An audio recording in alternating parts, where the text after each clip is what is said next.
செப்பனியா முதலாம் அதிகாரம். ஆமோனின் புத்திரனாகிய யோசியா என்னும் யூதா ராஜாவின் நாட்களிலே எஸ்கியாவின் குமாரனாகிய ஆமரியாவுக்கு குமாரனான கெதலியா என்பவனுடைய மகனாகிய கூசின் குமாரன் செப்பனியாவுக்கு உண்டான கர்த்தருடைய வசனம். தேசத்தில் உண்டானதை எல்லாம் முற்றிலும் வாரிக்கொள்ளுவேன் என்று கர்த்தர் சொல்லுகிறார். மனுஷரையும் மிருக ஜீவன்களையும் வாரிக்கொள்ளுவேன்.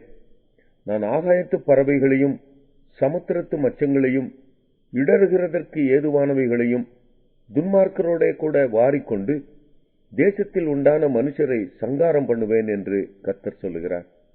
நான் யூதாவின் மேலும் எருசலேமிலும் உள்ள எல்லா குடிகளின் மேலும் என் கையை நீட்டி பாகாலில் மீதியாய் இருக்கிறதையும் ஆசாரியர்களோடு கூட கெம்மரீம் என்பவர்களின் பேரையும் வீடுகளின் மேல் வானசேனையை பணிகிறவர்களையும் கர்த்தர் பேரில் ஆணையிட்டு மல்காமின் பேரிலும் ஆணையிட்டு பணிகிறவர்களையும் கர்த்தரை விட்டு பின்வாங்குகிறவர்களையும் கர்த்தரை தேடாமலும் அவரை குறித்து விசாரியாமலும் இருக்கிறவர்களையும் இவ்விடத்தில் இராதபடிக்கு சங்காரம் பண்ணுவேன். கர்த்தராகிய ஆண்டவருக்கு முன்பாக மௌனமாயிருங்கள். கர்த்தருடைய நாள் சமீபித்திருக்கிறது. கர்த்தர் ஒரு யாகத்தை ஆயத்தம் பண்ணி அதற்கு விருந்தாளிகளையும் அழைத்திருக்கிறார். கர்த்தருடைய யாகத்தின் நாளிலே நான் அதிபதிகளையும் ராஜகுமாரரையும் மறு தேசத்து வஸ்திரம் தரிக்கிற யாவரையும் தண்டிப்பேன். வாசற்படியை தாண்டி கொடுமையினாலும் வஞ்சகத்தினாலும் தங்கள் எஜமான்களின் வீடுகளை நிரப்புகிற யாவரையும் அந்நாளிலே தண்டிப்பேன். அந்நாளிலே மீன் வாசலில் இருந்து கூக்குரலின் சத்தமும் நகரத்தின் 2ஆம் பாகத்தில் இருந்து அலறுதலும் மேடுகளிலிருந்து மகா சங்காரத்தின் இரைச்சலும் உண்டாகும் என்று கர்த்தர் சொல்லுகிறார். மத்தேசின் குடிகளே அலறுங்கள். வர்த்தகர் எல்லாரும் சங்காரமானார்கள். காசுக்காரர் யாவரும் வெட்டுண்டு போனார்கள். அக்காலத்திலே நான் எருசலேமை விளக்கு கொளுத்தி சோதித்து வண்டல் போல குழம்பி இருக்கிறவர்களும் கர்த்தர் நன்மை செய்வதும் இல்லை தீமை செய்வதும் இல்லை என்று தங்கள் இருதயத்தில் சொல்லுகிறவர்களுமான மனுஷரை தண்டிப்பேன். அவர்களுடைய ஆஸ்தி கொள்ளையாகும். அவர்களுடைய வீடுகள் பாழாய் போகும். அவர்கள் வீடுகளை கட்டியும் அவைகளில் குடியிருக்க மாட்டார்கள். அவர்கள் திராட்சை தோட்டங்களை நாட்டியும் அவைகளின் பழரசத்தை குடிப்பதில்லை. கர்த்தருடைய பெரிய நாள் சமீபித்திருக்கிறது. அது கிட்டி சேர்ந்து மிகவும் தீவிரித்து வருகிறது. கர்த்தருடைய நாள் என்கிற சத்தத்துக்கு பராக்கிரமசாலி முதலாய் அங்கே மனம் கசந்து அலறுவான். அந்த நாள் உக்கிரத்தின் நாள். அது இக்கட்டும் இடுக்கமுமான நாள். அது அழிவும் பால் கடிப்புமான நாள். அது இருளும் அந்தகாரமுமான நாள். அது மப்பும் மந்தாரமுமான நாள். அது அரணிப்பான நகரங்களுக்கும் உயரமான கொத்தளங்களுக்கும் விரோதமாக எக்காலம் ஊதுகிறதும் ஆர்ப்பரிக்கிறதுமான நாள். மனுஷர் கர்த்தருக்கு விரோதமாய் பாவம் செய்தபடியால் அவர்கள் குருடரைப் போல் நடக்கும்படி நான் அவர்களை வருத்தப்படுத்துவேன். அவர்கள் இரத்தம் புழுதியைப் போல் சொரியப்படும். அவர்கள் மாம்சம் எருவைப் போல் கிடக்கும். கர்த்தருடைய உக்கிரத்தின் நாளிலே அவர்கள் வெள்ளியும் அவர்கள் பொன்னும் அவர்களை தப்புவிக்க மாட்டாது. அவருடைய எரிச்சலின் அக்னியினால் தேசமெல்லாம் அழியும். தேசத்தின் குடிகளை எல்லாம் சடுதியாய் நிர்மூலம் பண்ணுவார். செப்பனியா 2ஆம் அதிகாரம். விரும்பப்படாத ஜாதியே, கட்டளை பிறக்கும் முன்னும் பதரை போல நாள் பறந்து போகும் முன்னும் கர்த்தருடைய உக்கிர கோபம் உங்கள் மேல் இறங்கும் முன்னும் கர்த்தருடைய கோபத்தின் நாள் உங்கள் மேல் வரும் முன்னும் நீங்கள் உங்களை உய்ந்து ஆராய்ந்து சோதியுங்கள். தேசத்தில் உள்ள எல்லா சிறுமையானவர்களே, கர்த்தருடைய நியாயத்தை நடப்பிக்கிறவர்களே, அவரை தேடுங்கள். நீதியை தேடுங்கள். மனத்தாழ்மையை தேடுங்கள். அப்பொழுது ஒருவேளை கர்த்தருடைய கோபத்தின் நாளிலே மறைக்கப்படுவீர்கள். காத்சா குடியேற்று அஸ்கலோன் பாழாகும். அஸ்தோத்தை பட்ட பகலிலே பறக்கடிப்பார்கள். எக்ரோன் வேரோடே பிடுங்கப்படும். சமுத்திரக்கரை குடிகளாகிய கிரேத்தியாருக்கு ஐயோ! பெலிஸ்தரின் தேசமாகிய கானானே, கர்த்தருடைய வார்த்தை உனக்கு விரோதமாய் இருக்கிறது. இனி உன்னில் குடியில்லாதபடிக்கு உன்னை அழிப்பேன். சமுத்திரக்கரை தேசம் மெய்ப்பர்கள் தங்கும் குடில்களும் ஆட்டுத் தோளங்களுமாகும். அந்த தேசம் யூதா வம்சத்தாரில் மீதியானவர்களின் வசமாகும். அவர்கள் அவ்விடங்களில் மந்தை மேய்ப்பார்கள். அஸ்கலோனின் வீடுகளிலே சாயங்காலத்திலே படுத்துக் கொள்ளுவார்கள். அவர்களுடைய தேவனாகிய கர்த்தர் அவர்களை விசாரித்து அவர்கள் சிறையிருப்பை திருப்புவார். மோவாப் செய்த நிந்தனையையும் அம்மோன் புத்திரர் என் ஜனத்தை நிந்தித்து அவர்கள் எல்லையை கடந்து பெருமை பாராட்டி சொன்ன தூசணங்களையும் கேட்டேன். ஆகையால் மோவாப் சோதோமை போலவும் அம்மோன் புத்திரரின் தேசம் கொமோராவை போலுமாகி காஞ்சொரி படரும் இடமும் உப்பு பள்ளமும் நித்திய பாழுமாயிருக்கும். என் ஜனத்தில் மீண்டவர்கள் அவர்களை கொள்ளையிட்டு என் ஜாதியில் மீதியானவர்கள் அவர்களை சுதந்திரித்துக் கொள்வார்கள் என்பதை என் ஜீவனை கொண்டு சொல்லுகிறேன் என்று இஸ்ரவேலின் தேவனாகிய சேனைகளின் கர்த்தர் உரைக்கிறார். அவர்கள் சேனைகளுடைய கர்த்தரின் ஜனத்துக்கு விரோதமாய் பெருமை பாராட்டி அவர்களை நிந்தித்தபடியினால் இது அவர்கள் அகங்காரத்துக்கு பதிலாக அவர்களுக்கு கிடைக்கும். கர்த்தர் அவர்கள் மேல் கெடியாயிருப்பார்.